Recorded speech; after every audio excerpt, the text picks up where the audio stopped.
All right, everybody. Today we have the amazing Cherie DeVille. She is an adult actress. She is an award-winning MILF, and she is an entrepreneur, among other things. Hi, Cherie. Hi. Ooh, and a round of applause. Yes. Keep it going. Getting all kind of magical and shit here. I like that. So, last night was AVN. It was. And, fuck, I'm tired. I know, me too. I'm like, my eyes are dry and blurry, and yeah, my head's a little foggy, but I'm happy. Yeah. I'm happy it's over. Yeah, thank God it's Let's fucking be over. honest. So you, the funny story, so I'll start with this, is I was sitting there and we came in a little early and we got our spots and we're like, we're going to sit here because this is a quick out. That's exactly what I thought. I was like, first I saw Alexis box, so I'm like, I want to sit next to her, and it was near the aisle, so Right. like win, win, win. Right. Yeah. And I was sitting there and I had my back to you sitting, so I didn't even see you walk up. Yeah, I didn't notice you till like 10 minutes in. Someone, and I don't know who it was, but someone came in and said, Cherie. And I'm like, well, there's a lot of these names and that names. There's Right. only one Cherie that I know of. Yes, And I turned didn't around. even know I was picking an original name, thank God. I know. That the problem with mine though was so original that the only person that uses my stage name is those religious fuckers, and Right, that's kind of apparently fantastic. they have more Google pull than I do. Damn it. But so yeah, someone called your name and I turned around, I was like, holy fuck, she's sitting right behind me and I'm going to see her tomorrow. And then they went through and the awards happened and your name flashed. What was your award for? The one that I've actually been like it's such an, well, in our industry, like an unimportant, there's like performer of the years are important and best boy girl scene, everyone loves all that. Right. But the one that I've been nominated for a bazillion times and have never won is most outrageous sex scene. And that's all I've ever wanted in my porn career. No 'Cause shit. I feel like if your peers are like, damn, that was weird. Like your porn peers Right. think it was crazy. You're doing a good job. Right. So I was so fucking happy about that one. That's awesome. The first movie I did, the big feature, we got nominated for and I didn't even know there was a most outrageous sex scene. Yeah. And I was just talking about this on the podcast. The sequence is Veruca James is having this dream psychotic kind of break where she doesn't know yet that I'm her alter ego. Oh, that's so hot. she gets taken down by me, and there's Right. this internal battle. That's what But it's her in the inside. right. Yeah. And I don't even know if people ever picked up on that part of the story. But anyway, I grab her, I throw her down, I take her shirt, I rip it just enough for one boob to pop out. I grab her and I'm holding her down with my hand over her mouth and pull her shorts down just enough for my hand to, and the camera, this is all you see. And you Yeah. see this. The fingering, but not the But you penetration. didn't- Yeah. I could have just been holding her and Right. scratching like a DJ, but it was the wiggle and it was the way it was edited and shot, and we got. I'm like, you can't see anything, but we got nominated. I was like, fuck, I'll take that all That's day. awesome to be nominated for most outrageous sex scene with not what some porn performers would consider a traditional sex scene, which would be penetration. Right. Of You any know? kind. Yeah. And you- of any kind. Yeah. To see the penetration. That's It was. awesome. I think what got it was, like I said, the way it was shot and scored. Because there was this moment where her screaming, everything stopped, and all you hear is dum dum dum dum dum dum, and then the screaming comes back, and eventually, That's awesome. it was maybe a minute and a half long. It wasn't that long, it. but I think what made everybody go crazy over it because it was I choreographed it, I wrote it, I was in it, Yeah. and to this day when I watch it, it makes me uncomfortable. It's rapey as It makes fuck. you It uncomfortable. makes me uncomfortable every time I see it. I'm just like, Wow. Wow. so it was good. I'm going to have to watch that. It's pretty hot. I'm like, where's my pen? I'm going to write Make- that one make down. some yeah. notes. Make Veruca James. So something I didn't know about you, and I don't know why, and if we did talk about it, it probably just flew under my radar. I didn't know you were a Southern girl. Well, I was born in North Carolina, but I only lived there till I was 3, which is probably why I never talk about it because, I remember my little play set. Right. That's about it.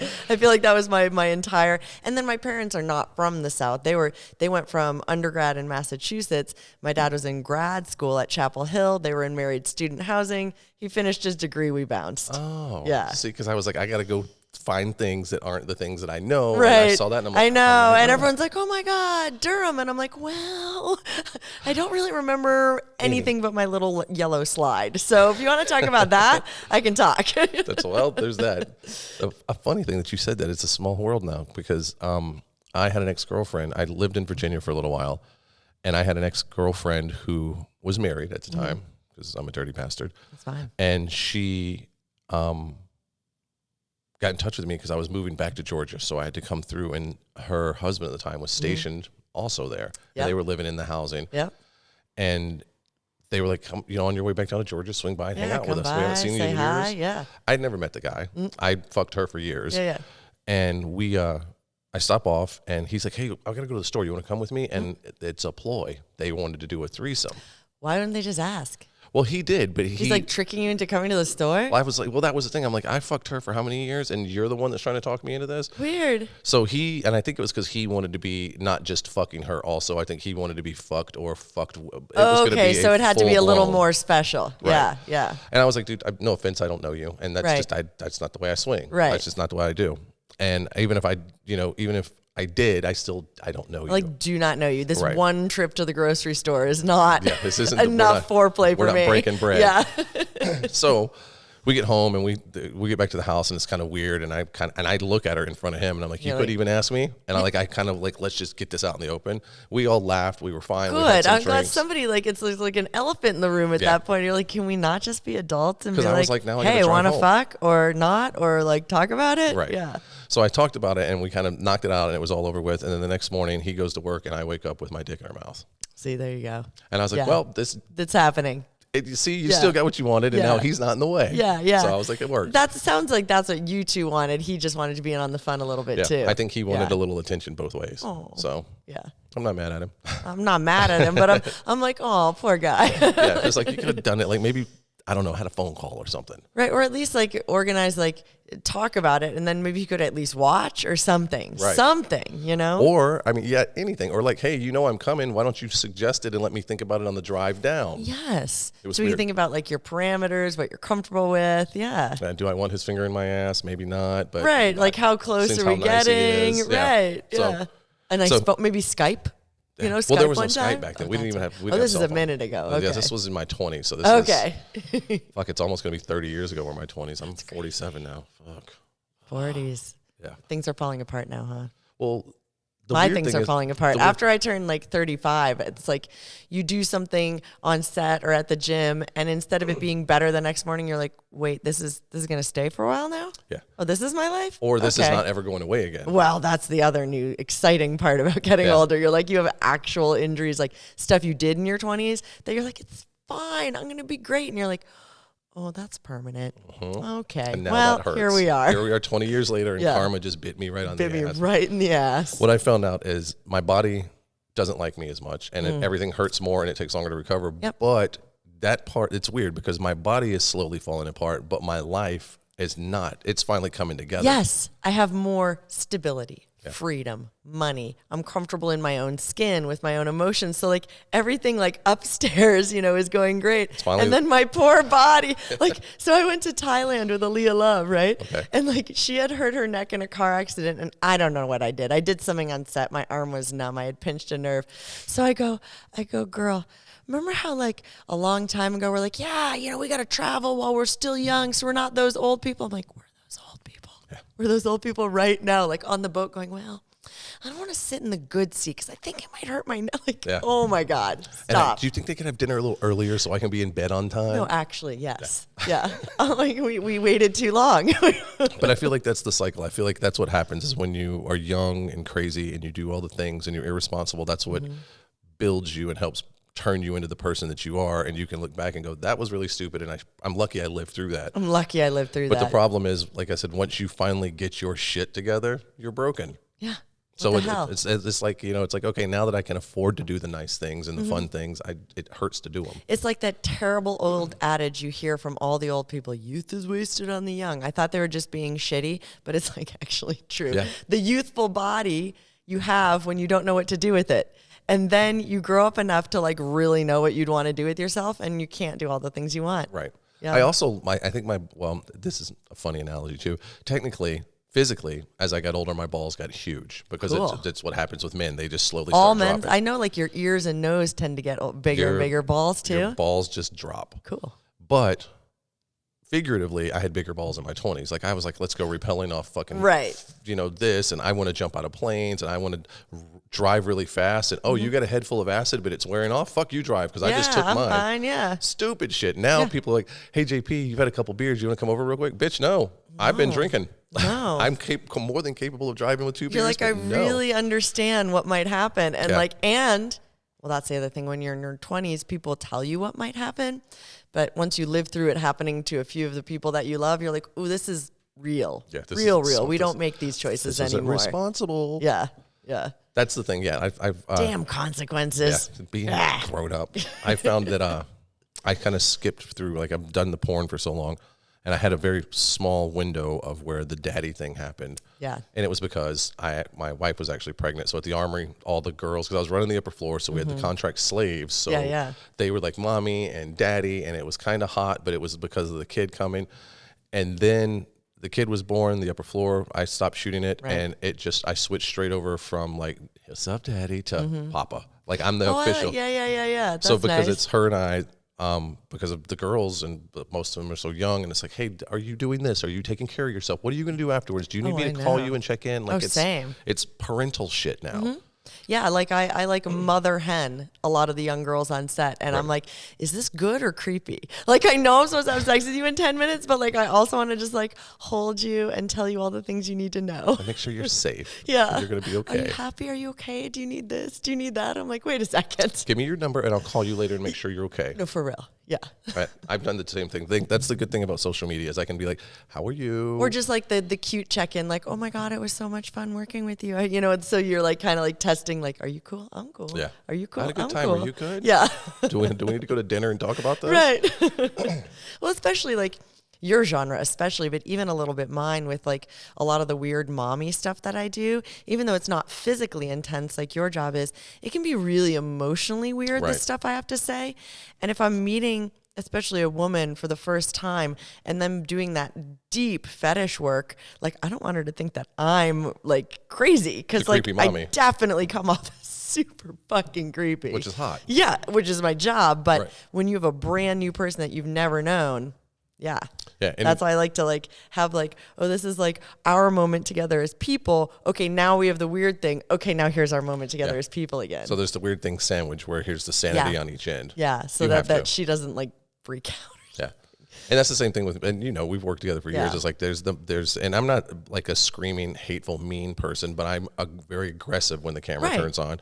So there has to be the same thing. There has to be the nice JP on the outside, so I can do the mean things on the inside. So that they'll emotionally be okay with that and not actually lose it. Right. And they feel safe enough that they know they can, because as soon as it's over with, and I've had anything from good job and pounding knuckles to sitting on the floor with a girl on my lap crying. But like good crying. Yeah. It's, baby, you okay? It's okay. You need something? They're like, no, I'm okay. No, I'm so good. Just hold me, okay? And that's when I usually get did I do good, Daddy? I'm like, yes, baby, you did good. Now call me Papa. Yeah, now call me Papa, because you're going to draw that line. No, this is Papa, bitch.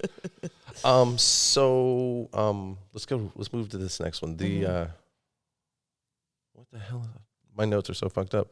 I think it's when did you get into the industry?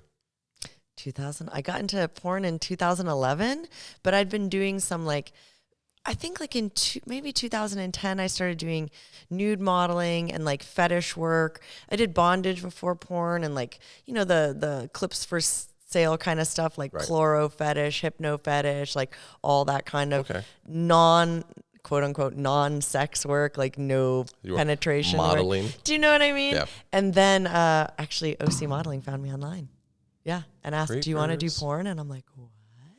Me? What? I was actually really flattered. I'm like, I'll do it. I'll go for 1 week and I'll never come back.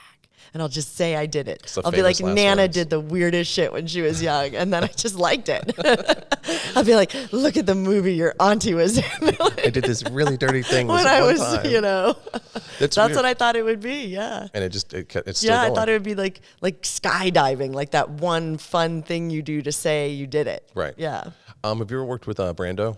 Yeah, of course. Yeah. He was he came in when he found out that we had this place, and he was like, "Wait a minute, you do bondage and you have this place," and he shot the fuck out of this. So I got to know him fairly well. And I didn't even know that team did bondage work. Yeah. The funny thing, and there's always scripts and all the pictures. Sure. Every fucking picture they had as an example wasn't something from kink. It was specifically from my shoots. Yeah. And that's always funny when I see other companies, like, because your stuff gets used a lot. Like if I'm doing bondage for any what I call like a vanilla company that's not really going to do bondage with me, It's always your stuff. Like on the little, like, what do you call it? The not just the script, but like the layout. They're like, we want this key shot, and it'll be like your picture. We want this key shot, and it'll be like your These picture. motherfuckers, I'm telling them they owe me some money. Like everybody, I'm telling you. Because your picture's like, that is what you would want it to look like. Right. And that's why Brando hired me to do this stuff. Oh, good. That's why I was like, did he just use your place? Because no, he hired me to come in and do the rigging. And thank then God. Because Xander when they was here. don't.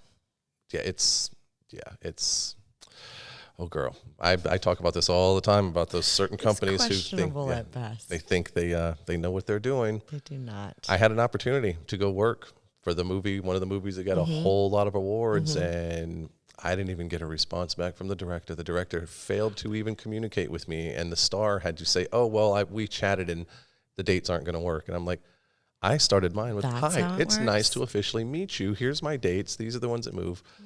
So, shady. That's ridiculous. Yeah.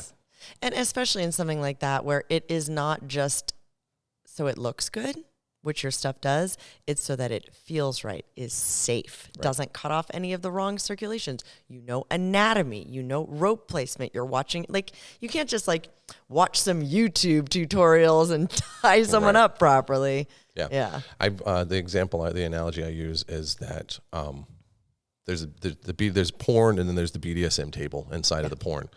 And there's plenty of room at the table. And I welcome anyone to come sit down at the table, but know your fucking place. Don't come over here and try and tell me how you're trying to imitate what I'm doing or what any of us are doing. But I feel like I think the problem is in porn, there's quite literally no barrier to entry. And I mean that in terms of skill or anything. You just need to be breathing and show up. Right. But that is not true with this niche. Not with BDSM. There is a massive skill set, just like in education. You know, you need to come to the table with years of experience before day one. Right. You know, and I don't think that regular pornographers understand that, because that's not the way anything else works. They're like, oh, we'll figure it out. You know, and that's people get hurt figuring this out. And I mean, that's when people, and I tell them all the time with me, like, the reason I am good at what I do is because I've fucked up. I've never hurt someone severely, but I've done this. One of the stories I like to tell is I've done one of the most amazing ties, and I thought I was the coolest guy in the world because I'd sat and spent so much time figuring out exactly how every part of her body was going to be. But I was so new that as soon as I got her tied up and I turned around to get the camera, she's like, "I got to come out." And I was like, "Well, can I get a picture?" She's like, "No, I got to come out now." No, I got to come out now. So I put the camera down, and we didn't get to see any of it because I didn't know what I was doing, so I tied too tight. I tied incorrectly with as far as, so that she was numb before once I pulled everything together. She's like, "I can't breathe and I can't feel my hands." Yeah, so that's it. So, okay, you got to come out. Yeah, and then all that time and all that beautiful rope work. Yeah. Gone. I almost had to cut rope because she started panicking. Yeah. But it's the same thing with even success. Anyone that says that you see that's successful, the thing that you never see is how many times they failed to get there. Oh, God. That's the truth. Yeah. 1,000 more times than you win. Yeah. 1,000 more times. And the reason you get to that point, I was having a talk with my kid this morning because he was like, I was showing him pictures from last night, and I was like, "Look at this is the red carpet," and blah, blah, blah. And he was like, "That's not fair. I want to go on the red carpet." I was like, "Then do what I do." And he was like, "What?" Work Just really hard. He was being a smart ass, and he wasn't trying to be, but he was like, "So I need a cool suit like you." And I was like, "No, honey. Daddy's worked his ass off for a lot of years to be able to walk down a red carpet." Yeah. So that's his goal now, is he wants to walk down a red carpet. So cute. I love that. Yeah. I love that. Like, he jumped out of bed this morning. He's like, "Did you get another trophy? Can I see your nut?" Oh my God, and he's like, yes. He had to get it up, like pull the box open. And he's like, "This box is pretty, Daddy. Can I have this box?" And I was like, "Give me my damn box back." It is a really nice box. Although I've been putting my trophies up like just on my bookshelf casually. It's because they're heavy. Right. So like to hold different books up in different places in my built-in bookshelf. Yeah. I love that. So it's like they're sort of on display, but they're also super functional. Yeah. Mine are like, you come into my house and the living room opens up and you look this way and there's the dining room and there's the kitchen. And there's this right here going into the kitchen, right before you go into the little walkway, there's a little like cupboard with, like, it's like where they probably would put their china or something, what it was designed for. And on the top shelf, there's the picture when I coached his football team one time. So there's me with his, like, the 4 and 5 year old kids, and then all of his little sports trophies that he's gotten for like participation. and then mine are pushed over in a corner. Yeah. Like that's the thing. You're like your kid front and center. Yours like move. Yeah, I pushed mine. And he asked me this morning, he's like, Daddy, is there enough room for yours in there? Do I need to move mine? I was like, no, baby. How cute is that? Yeah, he was going to move his trophies for you. He was super sweet. Let me see. Love that. Yeah. Daddy, I want to make sure there's enough room for you. They should let kids walk a little red carpet for their, oh my God. So that's before I left the house this morning. And then And he's so good. I remember how good he was at there's dinner. mine pushed up against, like, and I had to barely. So Yeah, there's the corner of one over there. Yeah. Yes. Is So- that this year's right there? Yeah, I that's didn't read it. this year's. Yeah. Nice. Yeah, I was texting with Kristen last night. She texted me after I got home, and she was like, I'm so proud of what we did. And I was like, me too, but I'm super tired. I need to go to bed. Like, but good night. It was funny as I'm looking through pictures. I told Disco, hold on. Mm-hmm. This is, because that's his stage name, the videographer's Disco. This is the jingle every time I talk about him. It's Disco. So I told him, I was like, you know what we need to do? We need an old school MySpace mirror selfie. Yeah. Isn't that phenomenal? MySpace. So that was the thing. Remember, you stand there and take the Yes. picture? Yes, that's good though. You guys look good. We were dapper.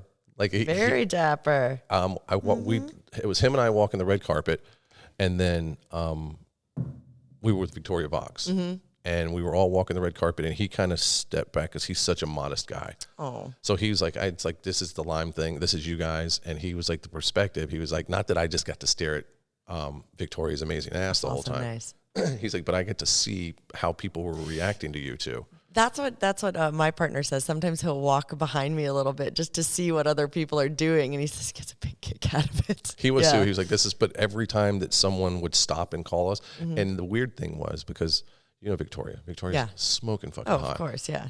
And we all joked that I think there were more people talking to me about the fucking zoot suit. They're like, They loved it. I had people that were like Pope, and there were a couple that actually called out my initials. They were like JPP, and I'm like, Yeah. what the fuck Yeah. is this? Hell yeah. But there was like, oh, this is the best dressed guy, or blah, blah, all this, which was awesome. really But at the nice. same time, anytime someone would get her attention, she would put her arms out like this, and it like Disco loved it. I thought it was cool too, because both of us were like, let's give her space, and she's Yeah. like, come here, boys, She's and like, she was "Come here." always like, we're gonna take pictures together I the whole like time. that. So it was pretty cool.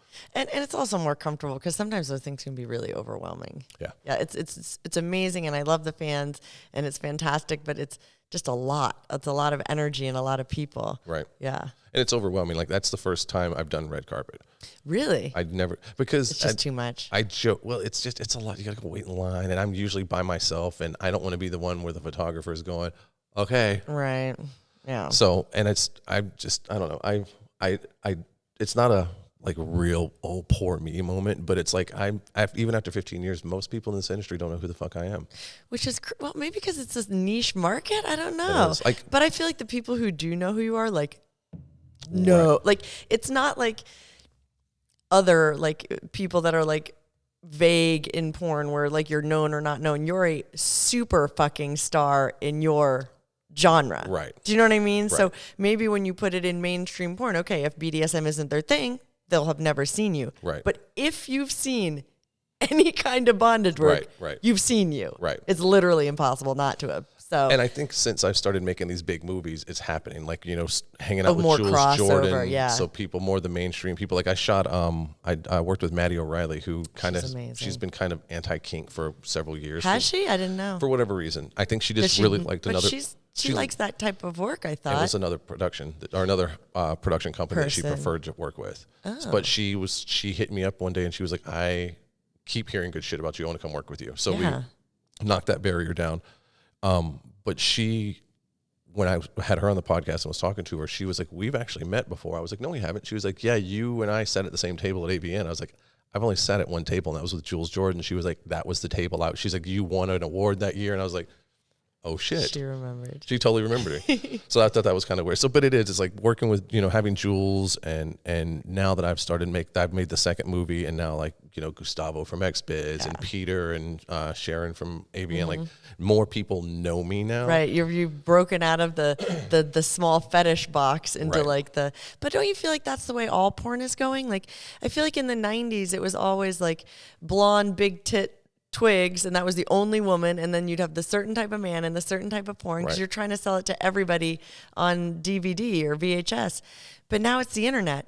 So even if there's a million people in the whole world that like you, it might be difficult for DVD distribution, but it's more than enough for any like cougars. Like there's always been a Mrs. Robinson kind of role, but it wasn't a big deal until we opened it up to the whole world to watch. So now you can have a huge variety of body shapes, a huge variety of ages, a huge variety of fetishes, and there's enough eyeballs for everybody. Yeah. I mean, just last night, like I was so proud, and I complain a lot on the podcast about shit that goes on in this industry because there's some rotten shit, and there's some rotten people it's changing.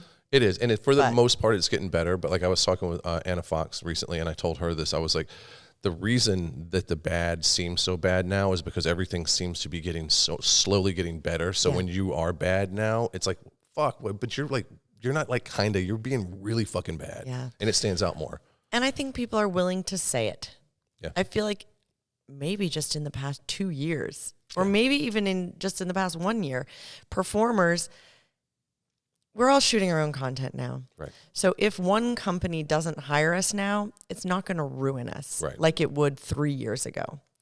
So when someone is a dick or does something horrifying or racist or sexist or abusive and you call them out and you burn your bridge, it's okay. Right. You can exercise that power to help other people stay away from these bad apples. Yeah. The problem is there's been several of those things recently, and yet fucking people are getting this thing. But I think people are speaking out, but even like a few of the more recent instances, I had to ask like 12 of my friends to explain it to me, and I'm in the industry. I'm like, who was it? And what did happened? They do? I'm not saying I'm the most brave person, but if you're gonna speak out, tag them. Speak the fuck out. Right. Because if I'm in porn, in grinding in porn every day, and I can't figure out who's the bad guy, no one really has any idea what you're talking about. I got to be honest. When I have to ask 10 of my friends what the fuck happened, no one's going to figure it out unless you're a stalker. Right. And that's the problem is you have shit that happens, and you unfortunately have girls who feel threatened by the director, are shut down by their agent. By everybody, yeah. Or there's stop stirring shit up. If you do you want to keep working, stop it. And just that mentality not true anymore. No, it's not, because like you said, you have your own brand. You put in the work. You don't need any of us. At this point, it's what it's always has been is, I joke and say this, that if you take away the models, you got a weird, tall, cross-legged guy standing in the middle of the room with a fucking rope in his hand. Stop it. You see what I'm saying? Like it's you're very much underestimating yourself. I understand what you're trying to say, but you're a performer, so it's different. But you see what I'm saying? Like if you take away, like if you take the models out of this, Mind Geek goes away. Kink goes away. Everybody. All of the companies go away without the models, and the models now have a platform that they can exercise the right of, well, you need me. Right. Or you treated me badly, so I'm not going to come back. Yeah. And I really kind of couldn't do that before. You had to. Not you had boldly, to shut up and take it. Kind of. Yeah. You know, especially some of the new, I've been blessed to have a lot of work. But if you're only working 5-6 times a month, are you going to give away 2 of those shoots? That would be a disaster. That's rent. Yeah. Or you're going to be known as the drama queen, and then you know, the good old boys network is breaking a little bit, and the models have a little bit more power. Yeah. And I like that. It's going to take a while, but my theory is that it's about to implode. And I feel like it's everyone's just like putting out those, oh, well, they did that to them and they're still working. Okay. Well, maybe I'm going to say something.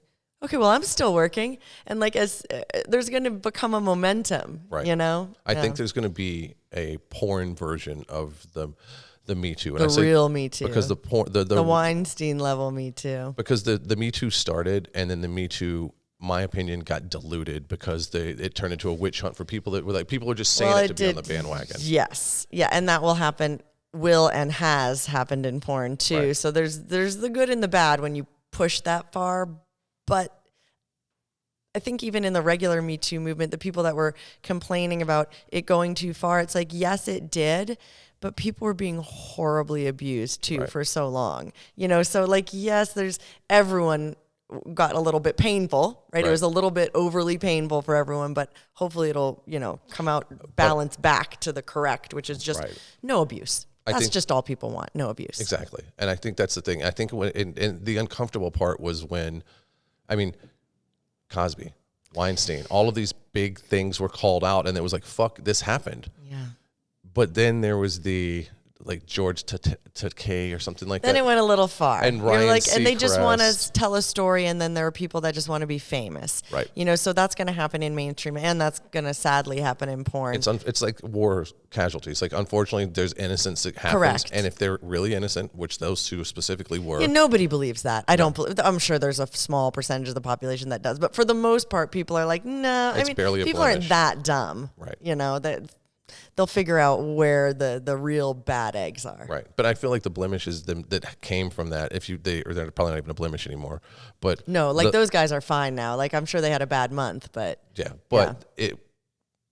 I don't want to say it was worth it for them to have. no, to go not through for them personally. But it was the movement that it sucked that they had to get called because of the people looking for popularity. But the fact of all of the purging that did happen, and I think that's what's going to happen. It was valuable. There's going to be a few that was like, well, this and this. There may be a few casualties, if you would. But I think that when you start nailing the ones that are doing racist shit and the ones that are, hey, come suck my dick and I can get you more work, Right. or those things that are Get rid of the certain the offenders, the Weinsteins, right, the real animals, right. And the thing is with the Weinstein situation, using that analogy, is that it's now there has to be a bigger responsibility. There has to be these huge companies stepping up and going, okay, we did employ that person, and now we have to go, you're not shooting for us anymore.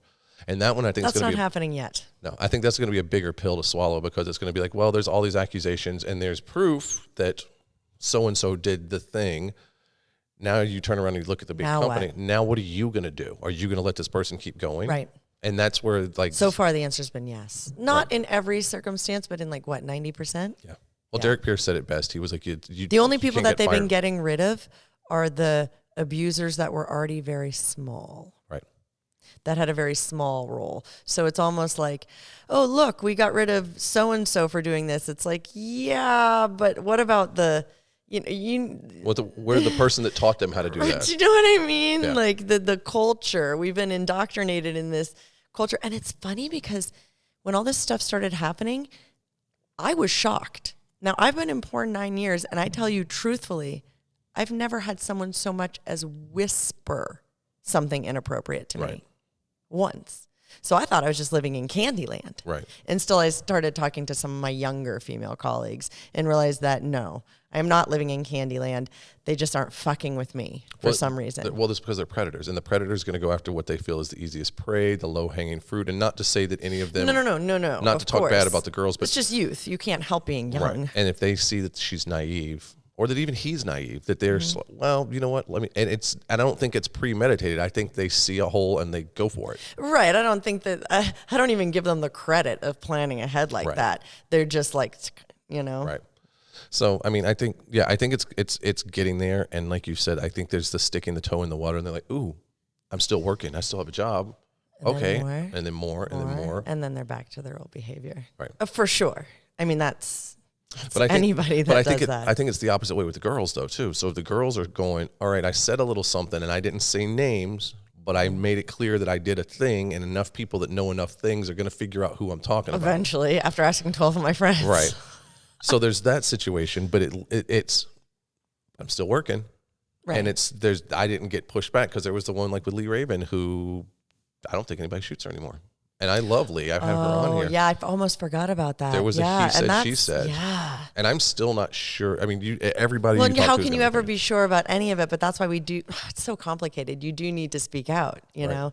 And then I think part of it is, especially as a woman in porn. So a lot of times you're talking about the woman actress and then the male non-actor, the male in a power position, whether it's directorial or any of the other staff, on set. And the problem is there's a massive, massive, massive stigma with porn, and the women are dumb, the women are crazy, the women are drug-addled, the women are helpless. And then with those personality characteristics, I think a lot of the public is just going to poo-poo the women as crazies. She had it coming. Or like these men have been in the industry making a career for 20 years or whatever it is. And then there's this one young 19-year-old girl who we saw on Twitter parties too much. So she must be the liar. Right. You know, so I think it's like we have a heart, like it's almost like we have to shout louder and bigger and be better and smarter and all these things in the guy just to like be heard. Right. You know, whereas when the mainstream actresses did the Me Too, they're so respected in the public. Like, they're loved more than he is. Right. But in our world, the big boys are loved way more than we are. In Hollywood, that poor thing, we're going to stand up for her. Yes. And porn, well, what did she do to deserve it? Yeah, or you have the white knights that are standing up for you in all the wrong ways. Let me swoop you up. Let me save you. Let me get you out of porn. Let me buy you all the things. It's like, you're both equally bad. Yeah.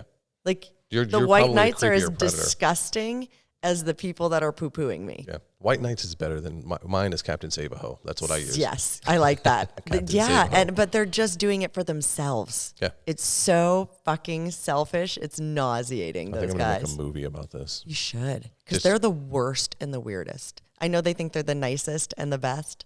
Yeah. That is not the way it is. It doesn't make sense. I don't understand these fuckers. Let me see what time. Selfish. Okay. Well, yeah, that's what it is. I say I don't understand them. I do understand them. I can't understand being the predator. And It's so gross. Which is true because you play the predator, Right. which is so. But you know what? I say the same thing about my creepy MILF roles. I think that if I were overly attached to it, or if it were overly real to me, I wouldn't do as good a job. right. I think that's probably true for you too. Like you can get into that beautiful headspace because it doesn't resonate so strongly with you. Or you Right. can keep it together to keep it safe. Like I'm know? naturally a sadist. Like I truly get Yeah. off on doing the things I do. Right, but you have enough like frontal lobe action while you're doing it to Pull like back. know what's going on. You're not like completely emotionally like like Right. you know. like the ones that you see on all the crime dramas. Right. The sexual sadist. Right. So, and I think that it's I don't know. I don't know what I think. I think that it drives me crazy that it happens and that so many still fall prey to it. And that's what gets me. It's like because I want to be like, no, and just fucking Superman punch them all in the face when anytime you see them. But Well, this is one funny thing. So, like, you know how in California everyone had to incorporate, Right. whatever. So that's an extremely small barrier to entry to porn. Right. In fact, like, you know, like on late night television, they'll be like, online, you can get your degree for plumbing, Right. daycare. Like, that's more of a barrier to entry than porn. So I'm not saying that there needs to be or there doesn't need to be, but I was listening to a bunch of agents and other higher ups talk about it.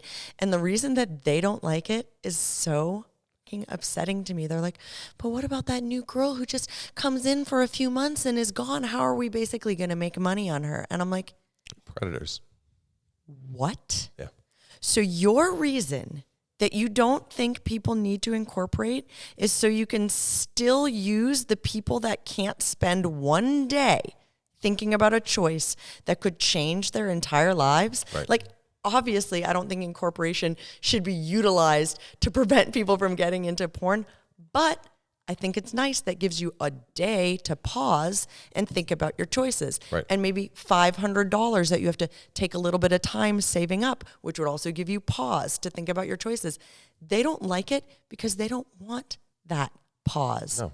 And that is so fucking disgusting to me that I'm like, now I'm like advocating incorporation, like for this whole other reason, Right. because I was so upset because every time I had a conversation with someone, they would bring that stuff up. And I'm like, are you even listening to yourself? No. What? Did you hear about the agent who, and he's got quite the reputation of being scummy. There's Netflix documentaries about this guy. And he recently had a girl who came in, and as soon as she turned 18, the second she turned 18, Oh, so he knew her before she was 18? he took talking about porn? He took the naked pictures of her and talked about and had her signed, ready to go before she was 18. And then when she turned 18, bing, the button was pushed and she was booked on day one. If that was the day she turned 18, how'd you get the fucking pictures? How did you discuss these sexual things with someone if she just turned 18 the day you made it go live? Even if you had a phone call with a 17-year-old talking about that. You should be you're an animal. Yeah, you're breaking the fucking law. Yeah. Like, and a lot of people may not not that agree. 17 and 18, we've made this nebulous line. I completely understand that some 17-year-olds and some 19-year-olds and some 16-year-olds and some 22-year-olds have a vast difference in maturity. There's some 30-year-olds. That is our society's standard. Right. That is what we've decided. So you have to stick to that. Right.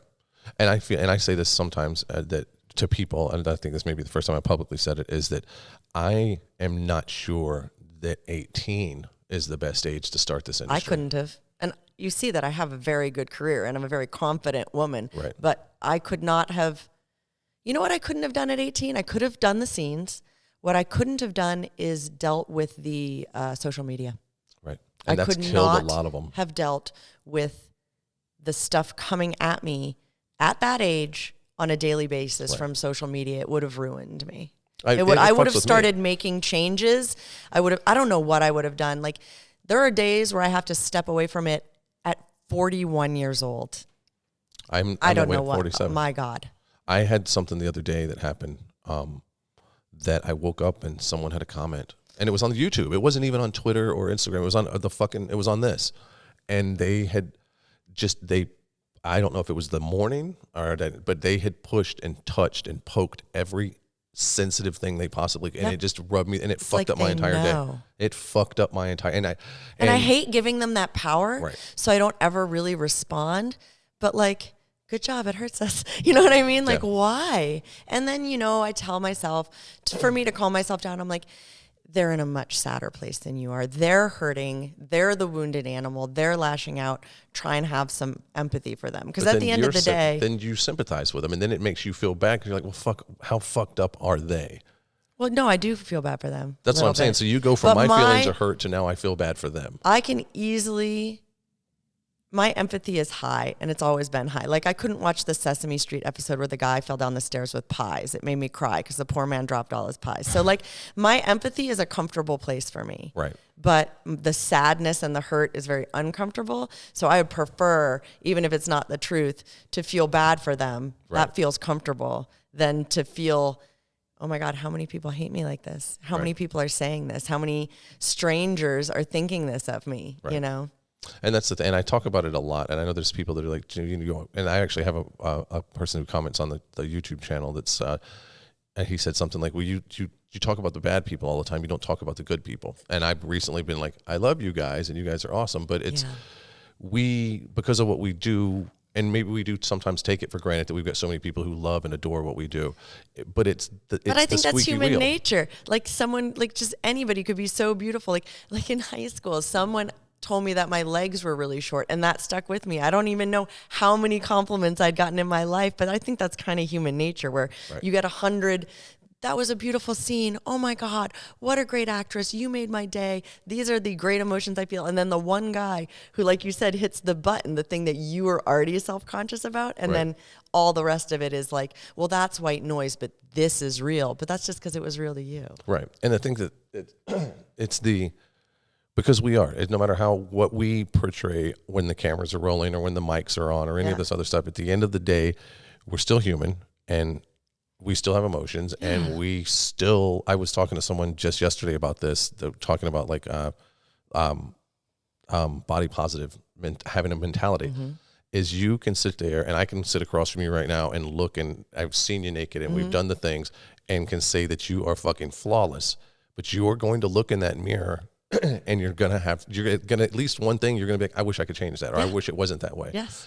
And the whole world can tell you otherwise, but you are the one who sees feel how you feel. Right. And it's a weird, especially being in this industry, because you do sit there and you want to be like, no, you're beautiful, but and I'd learned this years ago that you have a girl who comes in and she's a dime. Everything about her is perfect. From the hair to the toenails. And I don't like this and I don't like this. And you keep saying, and then they say, well, I want to fix this. And you don't, because you're so beautiful. But then one day it clicked in the middle of this happening. And I grabbed my guys and I was like, stop telling her not to do it, because she doesn't see the same thing we see. She's not, quite literally, not processing the same information in the same way. She could have someone walk into the room that damn near looked identical to her, and she could say that's the most beautiful person on the planet, but she what she sees in the mirror is not as beautiful to her. And all of us are that way. I don't look in the mirror. I sit there. That's why I was early about, the big silly cross-eyed guy. But like, it's I not joke. even just with our physicality. I don't know about you, but no one is as harsh to me as I am to myself. Right. Why didn't you get that done? Man, are you lazy today? Like, no one would ever say to me the things that or push me as hard as I push myself. So, but that also I feel like is even though it's being hard on yourself, it also is why you're so successful. I think. Yeah, maybe. Like we were saying earlier, like because I have that little internal voice going, "What are you doing? Come on, you can do better. Do this. What are you doing?" Yeah. And that's why I've always kind of had it on my sets that, like, anybody that works with me is like, anytime you do something and step back and go, okay, that's good enough. It's not. Right. It's fucking not. Push. Until you say that's the best I can possibly do it. Good enough's not. It's never good enough. No. So. Not in this business. No. It's a little competitive. If you hadn't noticed, you know, you gotta be pushing harder than the next person. Yeah, you've got to be constantly evolving, constantly getting better, and watching everything that everyone's doing. Because it's not just show up on set, do the thing, walk away, and everyone's going to be nice to us and be like, you're the best in the world. There's always going to be those people, for whatever reason, that's going to be mean and be hateful and be shitheads. But I don't know how the young girls do it. I watch some of their Twitters and I'm like, this girl's not going to make it. And it's never because they're not a good performer or because they're not pretty enough or it's always like this interpersonal stuff, you know? They engage the wrong way. Yeah. And I've noticed that too, because anytime I get a shitty comment, the first thing I do is like, you piece of shit, I will fucking hunt you down and rip your fucking head off. That's what my heart is doing. And then I delete it. Stop. Yeah. Because I try and think like, this is how I like step back from when I like want to just like tear someone up on my social media. I'm like, you are Cherie DeVille, just like Petco. If somebody said something weird to Petco, would they roll them over like you're about to on Twitter? No. Right. Why? Because it's unprofessional and bad for your brand, ladies. If Petco wouldn't do it, don't do it. It is losing you work. Social media, especially when it's your fake name, is not for venting. No. Open a real account with your real friends and do whatever you want. But Cherie DeVille is a brand, not a person like Petco. Yeah. And I agree with that 100%. I feel the same thing. I'm not saying I'm not tempted. I am tempted every day. I think all of us are. I think everyone is. Or that I don't make mistakes. Right. But I mean, I'm a big fan of Joe Rogan, and one of his big things is he tells everybody, don't read the comments. Joe Rogan, you expect me to believe you don't read the comments? I know you got millions, and my goal is I'm going to be on a show. This year I'm going to be on a show. I said that last year, but this year I'm going to do it because I got the podcast. Yeah. But it's at some point, at some time, I know he does this, and he's a very balanced man who does a lot of things to make sure he's not fuck you. Yeah. To keep, as he calls it, he keeps the monster at bay, and that's why he exercises so much to get all of that out of his system. Yes. Which maybe I need to exercise a little more. No, I do. If I'm really mad, I'll go exercise. It's good for you. When I was really training hard, like that was probably the most peaceful I've ever been. Yeah. And now, like I was telling you, I'm so busy that by the time I sit down, I'm like, I don't have time to be as mad or aggressive because you're run out of direct. You're like the puppy that someone let run around all day. You're like, I'm good. I'll nap now. And as soon as the baby goes to lay down, I'm like, go, and it takes off running again. Yeah. So, I feel like, I think that the watching people do, because back when I first started and I started realizing that that's when you realize that you're getting the following is when people start hating on you. Kind of. And I realized duplicating you and then hating on you. Mm-hmm. Well, I've only got that weird Catholic church that keeps duplicating me. God damn them. That's another country. Who cares? I don't know what they want from me. Who knows? Their shit's way weirder than yours. It is. I've joked that I should change my stage name because apparently John Paul the Pope is getting ready to become John Paul the Saint, and I'm like, don't make me, because I don't know if you know this. Every social media platform that I'm on, I have all with no underscores and numbers is just John Paul the Pope. I own johnpaulthepope.com. Stop. They fuck with me and I'm going to get the Saint. Yeah. Please, just do it now though. Do it before they are the Saint. Just like you have to own that. I'll pay for it personally, just so I know that you have it. I've got to look it up because I don't know if you've ever noticed. Like we all have the little blurbs to write about ourselves. Mine, no matter what, is like a professional monster, award-winning director, and it always ends with Catholicism's going to hate me one, or will hate me one day. Yeah. Oh, they know about you. They have to. definitely. Like, do they not have the internet? They have the internet. Yeah. Well, we know they have the internet because they got busted for having porn in the Vatican, and guess what they found? God, you saw Pornhub statistics this year, right? Kink.com was found, and you know what was the most popular thing that they had more of than anything else? TS seduction. Well, but everybody likes that the best. Right. Yeah. But that was still, the thing, probably one of the most hellfire damnation things you could possibly do in the Catholic Church. Yeah, and it's probably one of their top no-nos. Science. Right? I guess that's what it's going to. All right, what were we talking about? Oh, John Paul. The Saint. The Saint. He's a saint. That's amazing. It's available. Buy it. Buy it. Let me say This is happening live. On live. I'm so excited. Totally going to do this right fucking now. Why is that available? I couldn't believe that John Paul the Pope was available. I'm going to buy this just so I have it. John Right, Paul the because Saint. no other celebrity would have any. Like, you could have, like, you know, Julia Roberts 72754, I bet, is taken. You know what I mean? Like, how is that available? They're not. You think that they knew me at this point, that they should be smarter about this, because I feel like they know your work intimately. I mean, I've tainted them. Because Pornhub and these places can say where everything is streaming from. You know what I mean? Right. They know that multitudes of people in the Vatican are watching a lot of porn. Right. For science purposes. A lot of porn for science. A lot of porn for science. To see what their flock, is that the right word, is Flock, watching. okay. Yeah. I think it's the flock. Okay, I'm going to double check. Constituents? I don't know. What's the... I think it's the their crew? flock. They're boys. Yeah. All right. JOHNPAULTHESAINT. That's right. Saint, yeah. Double check it. I'm about to buy it right now while we're doing this. Yeah. You motherfuckers. Oh my God. And all I'm going to do is just what's the redirect price? What's the price of this epic website? This epic website, as of right now, is $11.99. That's like 2 cups of coffee at Starbucks. Yeah, and I'm about to just fucking be the shithead. And you should launch it the day that he gets coronated, because everyone will be searching for it. And you'd get the hits and hits and hits and hits and hits. Come on now. I'm worried, but I'm like, thank God this isn't I don't know. Do you get live. coronated? Whatever. Sainted? Sainted. Full domain, privacy and protection, ultimate domain. I just want the full. I just sell it to me. Just give it to me. Continue to cart. Because like I said, all I'm going to do is just fucking redirect it straight to my site. Right. But like, that's going to be the day. Like, you're going to get traffic like crazy. Right. Like crazy. Why did they not buy that? I don't know. Can I do it for 1 year? Mm-hmm. Why not? It's 33% off for 1 year, and then it renews yearly. So it's $22 to get it right now. What if they wanted you to sell it to them? Would you sell it to them? Yeah. For how much? A lot. Like a lot. A lot. Like a lot. And like, every time they come to you with an offer, just put dirtier shit up there. Like deep fakes of him doing crazy like stuff. Like put his face in all the work that you saw at the Vatican, like the TS stuff or whatever. Oh my God.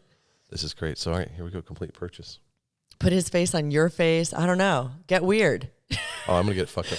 That's like the get weird till you're a millionaire with it. Till like they're like, please take it down. We'll give you any amount of money. What does that say right there, Cherie DeVille? Thank you for your order. We've emailed your receipt. Total $22 for the epic website of, where are we? JohnPaulTheSaint.com. Got it. So very soon, you guys can all go to JohnPaulTheSaint.com. I don't know what's going to be on it, but it's going to be good. It's going to be good because we just did that. That might be the most epic way I could ever wrap up a fucking podcast. I love that. So you've got such fucking good stuff to talk about. We didn't get to half the stuff I wanted to, but we're going to have to get you booked. We'll have to do it again. I think we have you on the books coming up soon. Soon. Right? I hope so. Yeah, because you like, there's another girl's the same thing. Like, I have to book you way out. Yeah, well, part of it is I had this crazy neck injury, so I was off work for 2 months. Oh, shit. So I had to like push that 2 months of work to like the next 2 months, and then other people were still trying to book regularly, and then this particular year is more crazy than normal because of that. We'll do another one when you come back and shoot for me. We'll make sure we have time. The way I wrap this up really quick is I do, and you've already given a lot of advice, but if you could give advice to anyone coming in the industry or even that's already in the industry, just something that you can say, hey, do this to kind of help you, what would you say? I'd say, I know this, everyone always says this, but truly only do the things that you feel like doing. Or like, you know, that organizer, is it Marie Kondo? I'm probably pronouncing that wrong. Do it if it sparks joy. Right. And I really mean that genuinely, because if you're happy in your work, not only will your scenes be better, right? So if you like that, nominations, awards, doing a good job, but your heart will feel happy. You'll be a pleasure to be with on set. Your whole career is going to go better just by following what you want to do. And that doesn't just mean sex acts. That means who you want to work with, directors, producers, people, sex acts. If I've been blessed to do that, and I think anyone can do that now that it's the age of content. You know, if you don't want to work for someone, just spend that day shooting your own content and see where it goes. You'll have a much, much, much longer and much more lucrative career if you pull back a little in the beginning for happiness. It'll pay off like 10 million fold in the end. That's awesome. And that's a new one. I haven't got that one yet. I get a lot of the money management and stuff, but that was a good one. Oh yeah, manage your money, start your corp, have an All investor. that stuff, yeah. That's life though, you know. Yeah. Alrighty. You were awesome. You got to go because I know you are a busy woman and you got to get the fuck out of here. Did you have a good time? I had a really good time. It was awesome. Thank you so much. Thank you. Final applause. Thank you. See you guys.